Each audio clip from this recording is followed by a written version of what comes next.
The shooting happened around 11:10 last night in the 1800 block of Juniper Drive. We first told you about this shooting as breaking news on ABC17news.com. Police say 2 minors with gunshot wounds were taken to a hospital, but their name or condition was not given out. At least 2 homes were also damaged in the shooting. Police were back on Juniper Drive earlier today looking for some evidence. ABC17's Layla Mitchell joins us live tonight from the Columbia Police Department after talking with a neighbor about what exactly happened there. And Layla, that man tells you he was one of the first people actually on the scene.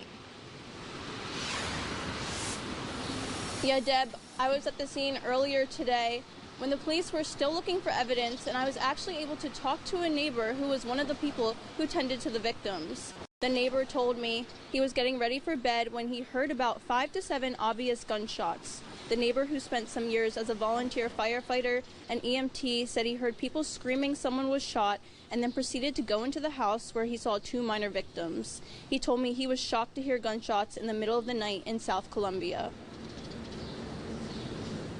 It was pretty crazy. You don't expect, a dozen shots to go firing in the middle of the night, especially South Columbia.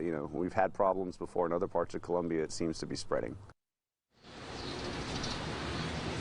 I spoke to the mother of the victims, Candace Barnes, who told me her 16-year-old daughter, who was grazed by a gunshot in the shoulder, has since been released from the hospital, but her 13-year-old daughter, who was shot in the mouth, is still in the hospital awaiting surgery.